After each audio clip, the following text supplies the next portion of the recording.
As a pole dancer at a nightclub, this was the first time the girl had ever taken an outside gig. The moment she pulled up to the house, she couldn't help but laugh. The place was massive, a full 3 stories. Eileen excitedly rang the doorbell. The rich kid who'd been waiting inside rushed to let her in. Once through the door, her mind was blown all over again. The first floor alone was practically bigger than the club where she worked. So this is how the wealthy live, she thought. Every breath she took seemed to smell like money. Ivan, completely unfazed by his surroundings, handed her a bottle of imported sparkling water, the cheapest thing in the house, then hurried upstairs. In the bedroom, Eileen gazed out at the view. She knew in her heart, this was the life she wanted. Of course, dreams are dreams, but she still had to get paid. After the fun was over, Eileen couldn't help but ask Ivan how someone so young could be this rich. Ivan gave it to her straight, because of my father. Then he told her his dad's name. Whoa. Sorry, I don't know who that is. Google him. Google? Yep. Eileen pulled out her phone and searched. What she found nearly made her jaw hit the floor. Ivan's father was the richest man in Russia. Oh, shit. Oh, shit! No way. Yes, fucking way. Bruh. And I'm seeing him again tonight. For Eileen and her good friends, landing a client like this was a no-brainer. Play your cards right, and you could change your entire social status. But Eileen chose the worst possible path. The more thrilled she was at the start, the harder she'd fall in the end. This time, Eileen unlocked some new moves, but Ivan still finished at lightning speed. Afterward, he just sat there playing video games. Eileen, meanwhile, was thinking about how easy this money was. You paid for an hour and there's still like 45 minutes left if you want to go again? A few days later, on New Year's Eve, Eileen got an invite to bring her friend to Ivan's place for a party. The moment they walked in, her friend's eyes went wide. She'd never seen a house this big, and it wasn't just one floor. For Ivan, this was nothing special. But for Eileen and her friend, it was the glamorous lifestyle they'd always dreamed of. After a night of partying, Eileen didn't wake up until the afternoon. Once dressed, she said she had to get back to work. Ivan wasn't having it. He wanted Eileen to stay with him for a whole week. Eileen didn't care who she spent time with, but her time came with a price tag. $10,000. 15. Cash up front. Deal. Deal.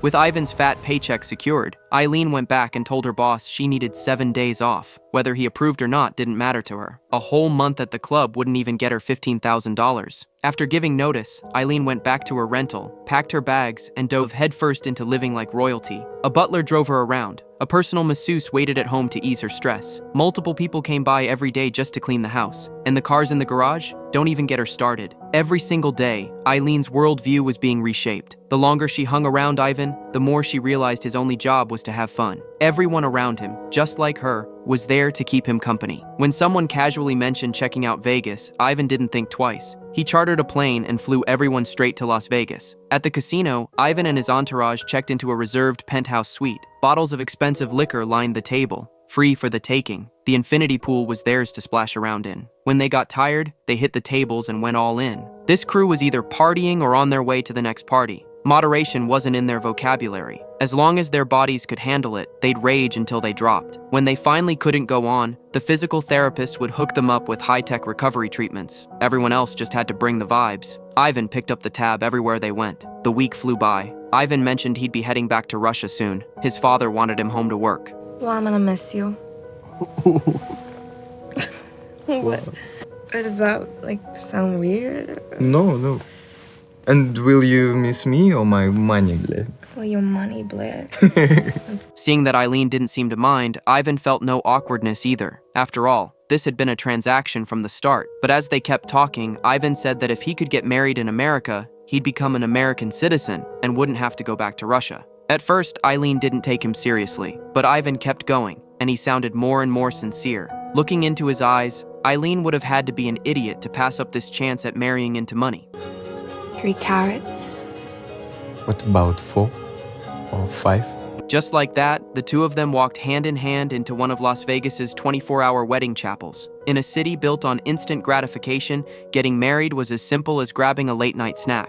But Eileen had no idea that from this moment on, what awaited her wasn't the wealthy life she'd fantasized about, but a nightmare beyond anything she could imagine. 2 completely immature adults wandered around the city that never sleeps, telling everyone they'd just gotten married.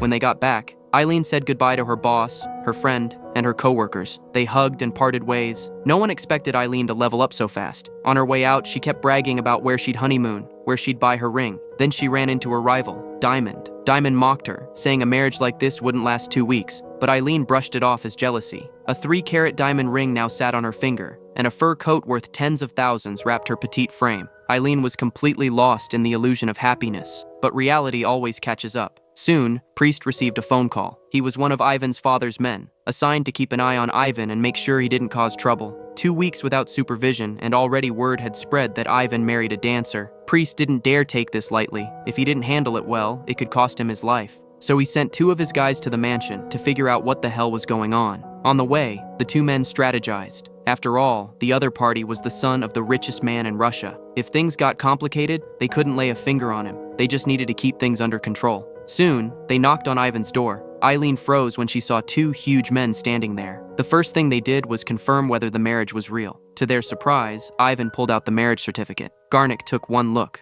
It was legit. They were screwed. If the boss found out, they'd all be walking on broken legs. He quickly snapped a photo and sent it to Priest. The moment Priest saw it, he panicked. He'd been cleaning up Ivan's messes for over a decade. This one felt like it might push him over the edge. Under immense pressure, Priest called Ivan's mother to report the situation. She tore into him over the phone. Finally, she gave him an ultimatum. Get the marriage annulled within 24 hours. Not divorced, annulled. And in 24 hours, they'd be arriving in America on a private jet. Then she hung up. Priest immediately changed out of his robes, left the church, and called his 2 men, telling them no one was allowed to leave. He was on his way. He didn't forget to chew out Ivan either. I leave you alone for 2 weeks, and you go marry a hooker? I'm not a fucking prostitute, you fucking piece of shit. Priest had his phone on speaker, cursing at Eileen while driving. Ivan didn't seem to care at first, but when Priest mentioned his parents were flying in tomorrow, Ivan's face changed completely. Forget Eileen, forget the marriage, forget love. All Ivan could think about was getting out. Where are we going, Ivan? I don't know where are we going, but we are going. Where is he going? You have to leave, and why are they staying? That doesn't make any sense. Eileen couldn't understand why Ivan wanted to leave his own house, and from the looks of it, he had no intention of taking her with him. Let's go, let's go, let's go. Hey, I need to get dressed though. My fucking clothes are upstairs. Wait, give me Stop. Where are you going? No, we can't go I have to that. get dressed, Ivan. I have no fucking pants. Oh, God. Okay, bye. Ivan!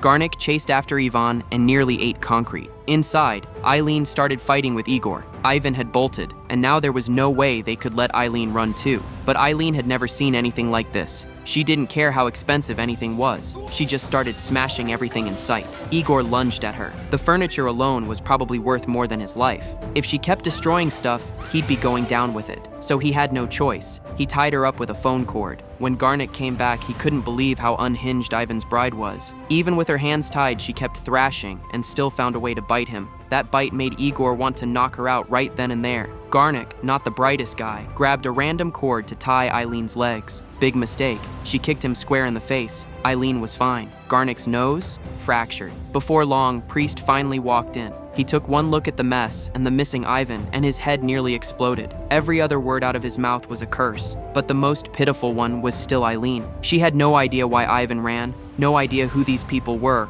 or what they wanted. She'd gotten legally married, so why was she being restrained like some kind of criminal? Priest patiently explained everything. Eileen didn't understand her place in all this. This whole joke of a marriage had started as a transaction. Expecting equality or rights now was pure fantasy. Even though Eileen still acted defiant, deep down she knew she'd lost. Completely. She'd been after Ivan's money, betting that he had some say in his own family. But now it was clear. Aside from partying, Ivan had zero power. Refusing to give up, Eileen raised her hand and flashed her diamond ring, as if to assert some kind of claim. Priest didn't flinch. He had his guys hold her down and yanked the ring right off her finger. That was the moment Eileen completely broke. The bubble of happiness she'd just inflated shattered into dust. She couldn't fight them. She couldn't reason with them. In every possible way, Eileen had nothing to stand on. Because even when she said she loved Ivan, she didn't believe it herself. So aside from screaming like a maniac, Eileen had nothing left. And for situations like this, Priest knew exactly what to do.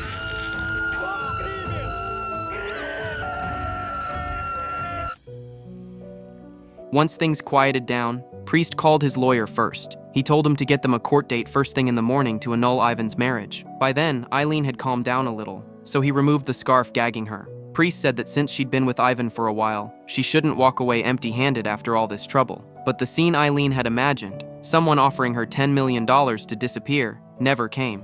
10K. It's as good as you're gonna get here, honey.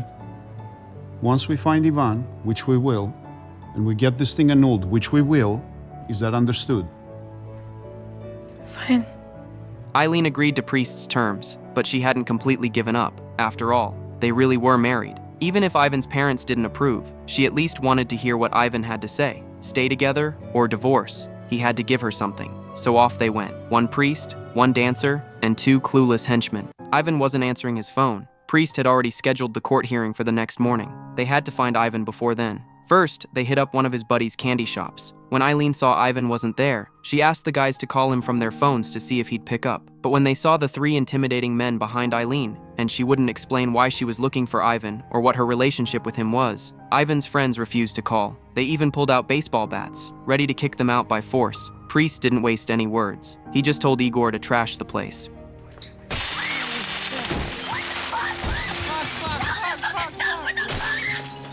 Fucking cool, Ivan. Now. Okay, Jesus fuck. Believe it or not, Eileen actually started acting like she had backup now, completely disregarding Ivan's friends. She acted like she was the boss of these three goons. Predictably, Ivan didn't answer either of their calls. Striking out there, the group headed to a restaurant Ivan frequented. Still nothing. As night fell, a freezing Eileen wrapped herself in the same scarf that had been used to gag her. But when they got back to the car, Priest realized it was about to be towed for illegal parking. He rushed over to negotiate, hoping the tow truck driver would cut him some slack. $100? No? 200? Still no. 300? Not even 300? Fine, forget it. Priest might have been getting up there in age, but he'd been a proud man his whole life.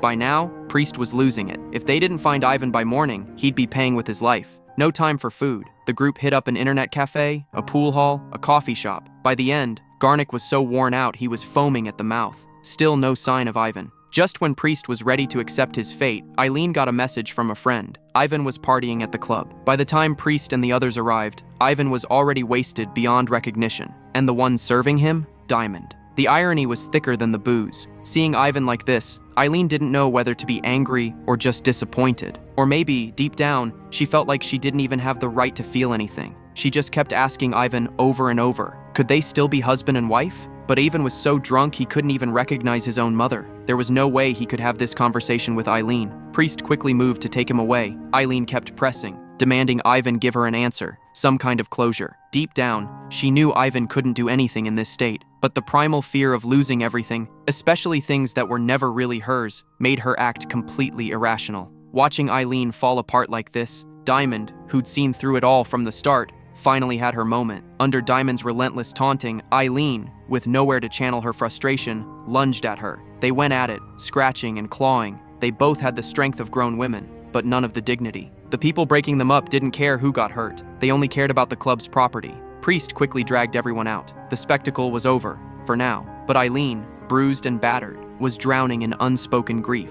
And so what? That's just how the world works. Everyone in that car, including Ivan, was ultimately driven by money. They just dressed it up with talk of emotions, loyalty, and connection. When things got real, who actually cared about her feelings? Maybe just Igor. He'd been quiet from the start, but he always looked at Eileen differently. Soon, Priest parked in front of the courthouse. He didn't want to risk any more surprises, so they waited there until the doors opened at dawn. Early the next morning, the lawyer came out to escort them inside. Ivan was still a mess, still drunk, barely aware of where he was, but that didn't matter. With connections, they got first priority on the docket. The judge saw this wasted kid and looked the other way. But just as he was about to annul the marriage, he learned the wedding had taken place in Las Vegas. By law, they had to go back there to get it annulled. The court had no jurisdiction. Priest's jaw dropped, but Eileen saw another opportunity. After they left, she kept trying to wake Ivan up, hoping he'd take some responsibility. Whatever the outcome, he at least owed her an answer. That's when Priest told Eileen to get in the car. Ivan's parents were about to land. If she had something to say, she could say it to them. So the group drove to the airport. The other four sat in silence in the waiting room while Priest respectfully stood by at the private hangar, waiting for the big boss. Before long, Ivan's mother stepped off the plane. She didn't even acknowledge Priest, just marched straight inside. Priest had no choice but to report to Ivan's father. They'd have to make a trip to Las Vegas. Inside the room, Eileen politely smiled and prepared to greet Ivan's mother. But the woman didn't even glance at her. She just demanded to know why her son had done something so stupid. Seeing her chance, Eileen introduced herself in Russian. The woman completely ignored her. Ma'am, Yes? Vanya and we are in love, and we would like you to accept that. Vanya is not in love with you. Understand?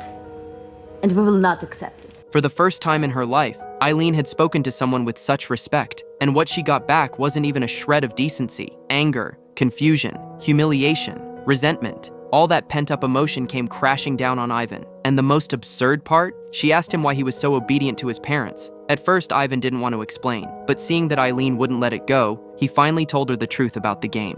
What you want me to say?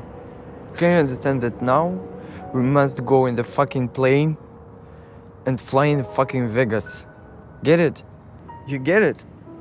So we're getting a divorce. Of course! Are you stupid?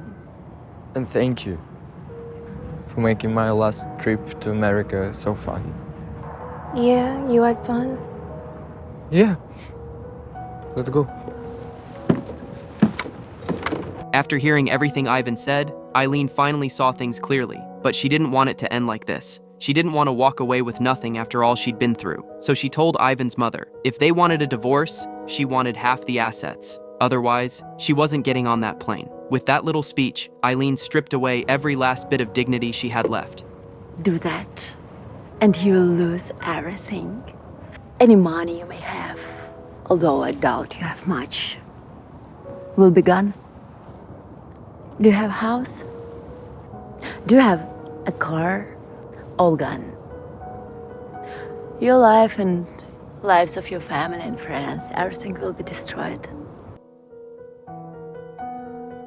Completely dismantled, Eileen lost all her earlier aggression. Real power doesn't need to bare its teeth. All her screaming had just been a shield for her fear. Now, there was nothing left for Eileen to get from Ivan. The only thing she received was a glass of water from Igor. After arriving in Las Vegas, the group went through the process and got the marriage annulled. The ridiculous saga was finally over. Afterward, Priest arranged for Igor to take Eileen back to the mansion to get her things, then drop her off at her rental the next day, along with $10,000 as a parting gift. That night at the mansion, Igor stayed by Eileen's side, proper and respectful. No taking advantage, no inappropriate thoughts. But the world is brutally real. Eileen's status made her worthless in Ivan's family's eyes, and Igor, who had nothing to his name, offering genuine care and concern, in Eileen's money-driven world, he was just as worthless. When Ivan used to look at her with lust, she called it affection. Now, when Igor looked at her with sincerity, she saw him as a creep. Every pair of eyes starts out clear, but no one wants to admit their hearts have long since lost their original innocence. The next day, Eileen packed her bags and left Ivan's mansion with Igor. On the way back, Igor got her the money. Then he dropped her off at her door. Looking at this simple, kind-hearted man, Eileen thought maybe an ordinary guy was capable of real feelings. But when she collapsed into Igor's arms and cried her heart out, she was still thinking about the irresponsible Ivan. As for whether she'd ever appreciate Igor, I think you already know the answer. If you want someone to truly love you, you have to first learn how to love yourself. That's it for today's story. If there's a movie you'd like me to cover, drop it in the comments. Hit subscribe for more great content.